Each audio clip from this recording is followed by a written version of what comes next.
শখের মেকআপ প্রোডাক্টগুলো শুকিয়ে গেলে কেমন লাগে? নিশ্চয়ই খুব খারাপ লাগে, কিন্তু এখন থেকে দামি প্রোডাক্টগুলো শুকিয়ে গেলেও সমস্যা নেই। ম্যাজিক্যাল একটা প্রোডাক্ট হচ্ছে ডিওরালাইন। এটা শুকিয়ে যাওয়া মেকআপকে লিকুইড বানিয়ে ফেলতে পারে। বাজারে আরো বেশ কয়েকটা ডিওরালাইন এসেছে, কিন্তু আমার কাছে অ্যাফোর্ডেবলের মধ্যে খুব ভালো লেগেছে মিস রোজের এই ডিওরালাইনটা। W7 এর আইব্রো পমেডটা আমি ব্যবহার করছি বেশি দিন হয়নি, হয়তো বা 4 থেকে 5 বার ব্যবহার করেছি।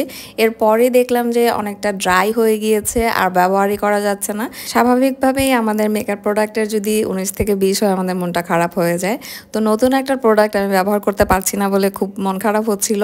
তারপরে ডিওরালাইন দিয়ে ব্যবহার করে দেখলাম, অ্যাজ ইউ ক্যান সি আগে আমি দাগটাই বসাতে পারছিলাম না, আর এখন আইব্রো পমেডটা খুব সুন্দরভাবেই ব্যবহার করা যাচ্ছে। অনেক সময় দেখা যায় যে আমাদের লিপস্টিকের কালার ম্যাচ করতে খুব কষ্ট হয়ে যায়, কারণ আমি যে শাড়ি বা জামাটা পরলাম সেই কালারের আমার লিপস্টিক নাই থাকতে পারে। ডিওরালাইনটা একটুখানি আইশ্যাডোর মধ্যে দিয়ে দিলেই কিন্তু আইশ্যাডোটাও লিকুইড ফর্মে রূপান্তরিত হয়ে যায়। খুব সুন্দরভাবে এটাকে লিপস্টিক হিসেবে অ্যাপ্লাই করা যায়। শুধু তাই না, এসব ছাড়াও আইলাইনার, মাস্কারা, লিকুইড লিপস্টিক এগুলো যদি শুকিয়ে যায় তাহলে এই ডিওরালাইনটা ব্যবহার করে আমরা লিকুইডটাকে খুব ভালোভাবে অ্যাডজাস্ট করতে পারি আর রিঅ্যাপ্লাই করতে পারি। এর প্রাইস মাত্র 200 টাকা, আর ব্যবহার করে আমার কাছে চমৎকার একটা প্রোডাক্ট মনে হয়েছে। ডিওরালাইনের ফর্মুলাটা অনেকটাই অয়েলি টাইপের। শুকিয়ে যাওয়া মেকআপ প্রোডাক্টে এটা খুবই সামান্য পরিমাণ অ্যাপ্লাই করতে হয়। আমার W7 এর আইব্রো পমেডটা ফাইনালি আমি ব্যবহার করতে পারছি। ফার্স্টে একটি ব্রাশ দিয়ে আমার আইব্রোটাকে ড্র করে নিলাম, এরপরে একটা স্পুলি দিয়ে ভালোভাবে ব্রাশ করে নিলাম। আমার কাছে মনেই হচ্ছে না ব্যবহার করে যে শুকিয়ে যাওয়া কোনো প্রোডাক্ট আমি ব্যবহার করছি। তারপরে কনসিলার দিয়ে আমি আমার আইব্রোটাকে সেট করে নিলাম, ব্যাস হয়ে গেল।